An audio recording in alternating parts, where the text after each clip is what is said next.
Au Niger, le régime du général Abdrahmane Tchani a dissous les conseils régionaux et municipaux. Quelles sont les raisons et les enjeux de cette décision? Chers internautes, nous vous en parlons.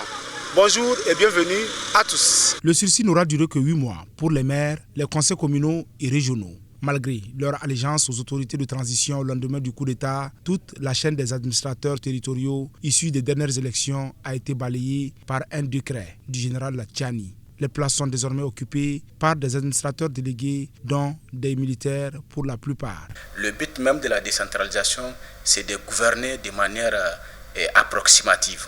Donc les autorités qui sont élies, c'est d'abord issu de la population.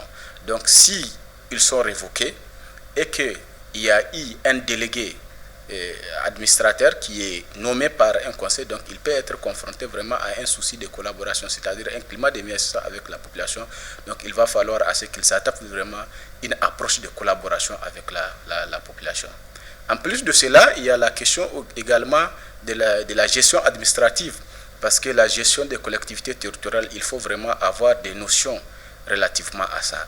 Donc si un militaire est nommé à la tête d'une commune, il va vraiment lui falloir beaucoup de bagages ou bien des entourages qui vont lui permettre vraiment d'être imbu de la gestion des collectivités territoriales. Parmi les élus locaux désormais remplacés, il y a Adamou Issa Alzouma, ancien vice-maire de l'arrondissement communal Niamey 3. Il préfère voir le bon de son expérience d'élu local. Il faut gérer les concitoyens pour savoir ce que c'est que le problème de la ville. Vraiment, Dieu merci. Aujourd'hui, nous avons été déchargés. Je me retire avec satisfaction. Depuis que la décision du général Tchani est tombée, le sujet revient dans toutes les conversations à Niamey. Je pense que le CNSP qui a pris le pouvoir doit quand même mettre les personnes qu'il faut pour pouvoir faire un travail conséquent au niveau régional et aussi au niveau communal. D'où nous avions quand même acclamé cette décision.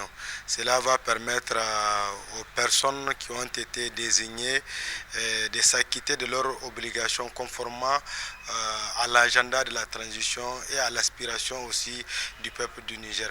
L'insécurité et le terrorisme que nous vivons aujourd'hui, et en partie, entre autres causes directes de cette insécurité, c'est dû au fait que dans beaucoup de zones reculées, les gens ont le sentiment que l'État n'existe pas.